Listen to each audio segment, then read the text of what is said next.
बिस्मिल्लाहिर्रहमानिर्रहीम। दोस्तों, इस वीडियो में हम आपको बताएंगे कि इब्लीस का सबसे पसंदीदा काम क्या है और किस चीज़ से वो खुश होता है। वीडियो आगे बढ़ने से पहले अगर आप हमारे चैनल पर न्यू हैं तो चैनल को सब्सक्राइब कीजिए। आप सल्लल्लाहु अलैहि वसल्लम ने फरमाया, इब्लीस का तख्त पानी पर है, वहाँ से वो अपने लश्कर रवाना करता है। उसके नज़दीक सबसे ज़्यादा पसंदीदा शैतान वो होता है जो सबसे ज़्यादा लोगों में फितने डालता है। उसके लश्कर में से एक आकर कहता है, मैंने ऐसा ऐसा किया है।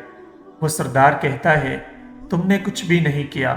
फिर उनमें से एक आकर कहता है, मैंने एक मियाँ बीवी के दरमियान झगड़ा करा दिया है। वो उसको अपने करीब करके कहता है, हाँ तुमने बहुत अच्छा काम किया है, और उसको गले लगा लेता है। मियाँ बीवी में इख्तिलाफ पैदा करना शैतान के नज़दीक सबसे बेहतर काम इसलिए है कि उनके इख्तिलाफात से सिर्फ दो इंसानों ही के दरमियान नहीं बल्कि दो ख़ानदानों के दरमियान इख्तिलाफात पैदा हो जाते हैं, जिसके नताइज बहुत ही बुरे निकलते हैं। लिहाजा मियाँ बीवी को ऐसे मौके पर अऊज़ु बिल्लाहि मिनश्शैतानिर रजीम पढ़ना चाहिए। उम्मीद है वीडियो आपको ज़रूर पसंद आई होगी। मज़ीद इस तरह की इंटरेस्टिंग वीडियोज़ देखने के लिए हमारे चैनल को सब्सक्राइब कीजिए और बेल आइकन को भी साथ प्रेस कीजिए ताकि नई आने वाली वीडियो सबसे पहले आप तक पहुंच सके। वस्सलाम।